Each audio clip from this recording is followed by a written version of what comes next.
Sobat Horor, malam ini aku bakal bawain sesuatu yang beda dan yang baru buat kalian. Karena hari ini aku bakal cerita tentang film 0.0 MHZ yang rilis di sekitaran tahun 2019. Nah, nggak usah basa-basi lagi, langsung aja kita mulai.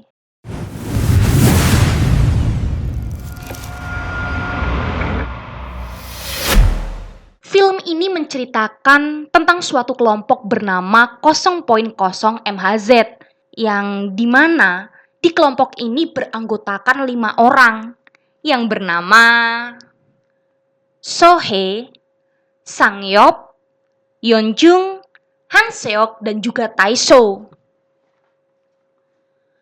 Kelompok 0.0 MHZ ini adalah kelompok pemburu hal-hal berbau goib yang mengandalkan bunyi gelombang otak.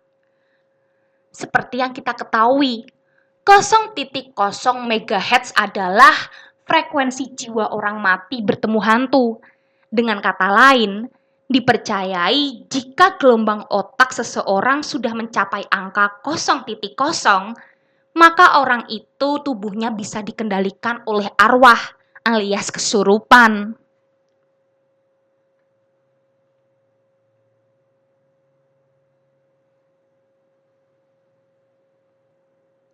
Dan mereka akan melakukan penelitian pertama mereka di sebuah rumah kosong terpencil yang mereka yakini berhantu. Dan ternyata inilah awal dari malapetaka mereka.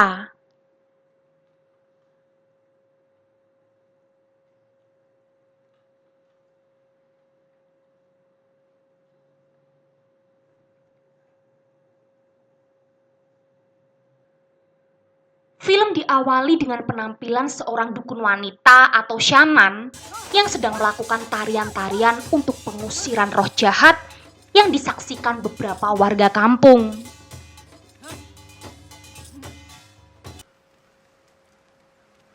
Dan di tengah proses pengusiran, tiba-tiba mereka dikejutkan dengan terbukanya salah satu jendela di rumah itu. Lalu karena penasaran, akhirnya dengan berani si dukun nekat masuk ke rumah itu. Dan di dalam rumah, si dukun seolah-olah berbicara dengan suatu sosok tak kasat mata. Lalu dilanjutkan dengan teriakan sang dukun untuk yang terakhir kalinya. Lalu scan berubah di pagi yang cerah di sebuah coffee shop.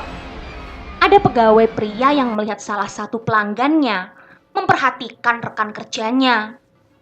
Lalu si pegawai pria itu bertanya, apakah si pelanggan itu adalah pacarnya? Dan si pegawai wanita hanya diam dan memperhatikan si pelanggan dan juga sosok anak kecil di depannya.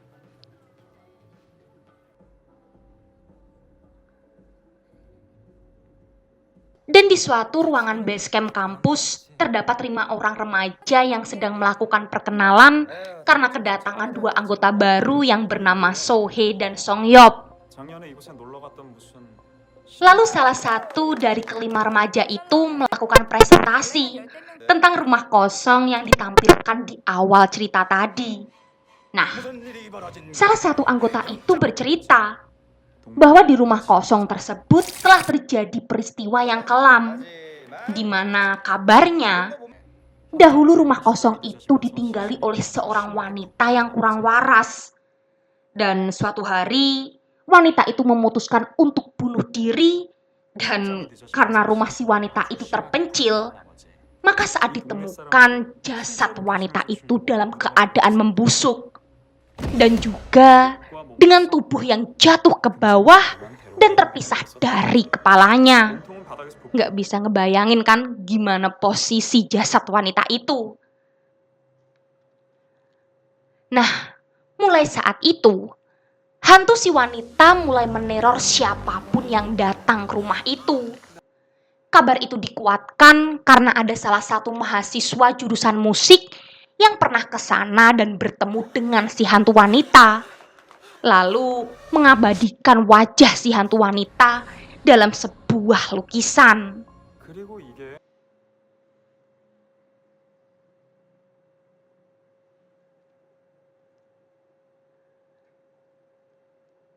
Lalu akhirnya kelima anggota 0.0 MHZ itu memutuskan untuk bertamasya mengunjungi rumah kosong itu. Aduh, kayak nggak ada tempat tamasya yang lain ya. Kenapa juga harus milih rumah kosong? Di sini ditampilkan salah satu anggota bernama Sohei berkaca mengagumi kecantikannya. Aduh mbak narsis banget. Si Sohei ini sudah bersiap-siap untuk berkumpul dengan teman-temannya yang akan mengikuti tamasya mistis itu. Saat si Sohei keluar kamar dengan menyeret koper, di situ ditampilkan ada seorang wanita yang tak lain adalah ibu Sohei yang sedang kedatangan tamu. Nah, di situ ibu Sohei melihat anaknya dan berkata, "Jangan melakukan hal-hal bodoh." Seolah-olah ibu Sohei ini sadar dengan ide gila teman-teman Sohei. Tapi si Sohei tak menggubris perkataan ibunya. Dari sini terlihat bahwa hubungan Sohei dan ibunya sangatlah dingin. Lalu adegan berubah memperlihatkan kelima remaja itu menaiki sebuah minivan yang mungkin mereka sewa untuk perjalanan ini. Di dalam mobil memperlihatkan dua remaja yang bernama Yongjun dan Taeso yang sedang memadu kasih. Aduh, kayak nggak ada tempat lain aja buat bercumbu. Nggak kasihan apa sama teman-temannya? Mupeng banget. Percumbuan mereka disaksikan oleh teman-teman mereka, terutama Han Seok yang sedang menyetir. Dan terlihat dia cemburu dengan kelakuan dua temannya.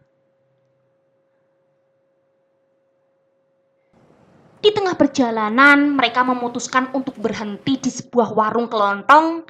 Dan di sana, Sohei terlihat berdiri di samping mobil, sedangkan keempat temannya sibuk berbelanja untuk kebutuhan mereka. Lalu, di saat Sohei menikmati pemandangan sekitar, dia melihat seorang gadis berseragam sekolah berjalan masuk ke arah toko kelontong itu.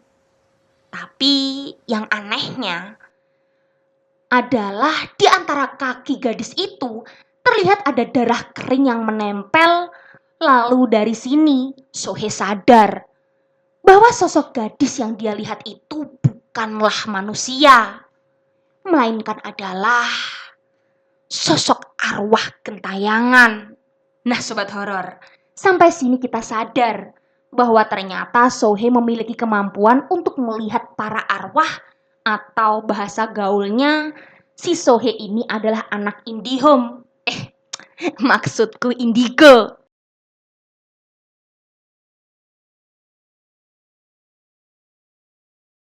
Di lain tempat, di saat keempat anggota lainnya memilih makanan, mereka ditanya oleh si penjaga kelontong. Lalu si Taeso dengan semangat menjawab kalau mereka benar dari kota dan tujuan mereka ke desa itu untuk meneliti rumah kosong yang keangkerannya sudah tersebar luas yang berada di desa itu.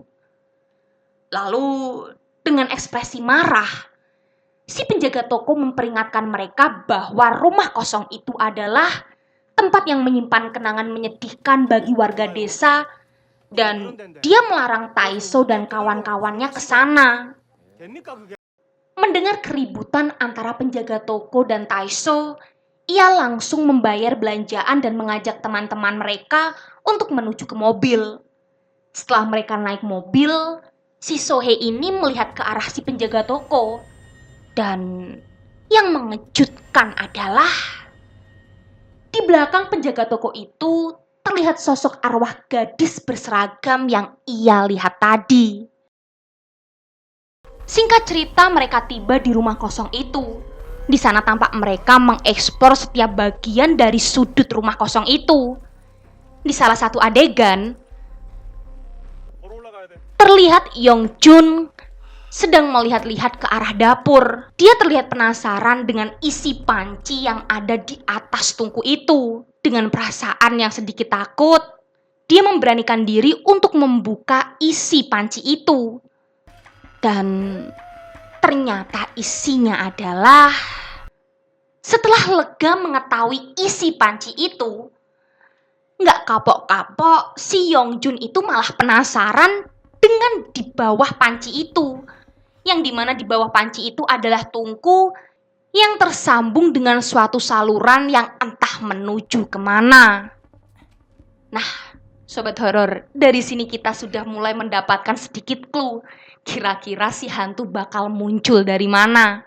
Oke, next. Di lain sisi, terlihat Sohei yang melihat-lihat ke sekitar hutan di antara rumah kosong itu. Dia penasaran dengan tali-tali yang diikatkan di pohon-pohon itu yang menggunakan jimat-jimat kuno.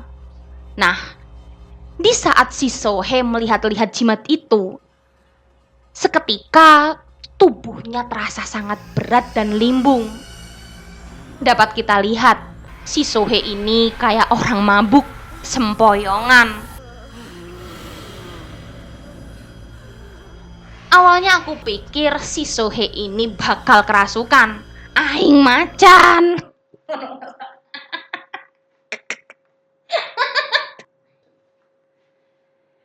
Dan tiba-tiba si Sohei dikejutkan dengan penampakan sesosok nenek-nenek berbaju putih. Nah, kira-kira siapa sih nenek-nenek berbaju putih ini ya? Si nenek-nenek berbaju putih itu memperingatkan Sohei untuk keluar dari tempat itu. Mungkin si nenek-nenek berbaju putih itu ingin membantu Sohei. Atau mungkin si nenek itu akan menjerumuskan Sohei dan kawan-kawannya. Penasaran kan? Penasaran kan? Yuk lanjut. Setelah pertemuan antara si Sohei dan nenek-nenek berbaju putih itu, sebenarnya sih si Sohei ini udah punya feeling-feeling yang gak enak banget. Dia sebenarnya ingin memperingatkan keempat teman-temannya. Tapi ya namanya anak baru di anggota, masa iya langsung mempunyai ide untuk membatalkan agenda pertama mereka. Di adegan selanjutnya, terlihat Sangyop yang membuka pintu utama rumah itu. Yang dia yakini di mana itu adalah tempat kejadian di mana wanita gila itu menggantung dirinya. Dari sini nih, cerita mulai masuk ke bagian inti film itu, di mana mulai menampilkan adegan-adegan menakutkan. Dan yang baik adalah nggak terlalu memperlihatkan atau nggak terlalu berlebihan jump scare-nya. Nggak seperti kebanyakan film sekarang yang lebih mengandalkan teriakan-teriakan atau adegan-adegan yang mengagetkan. Nah, semakin penasaran kan? Kalau gitu lanjut ke part 2. Bye!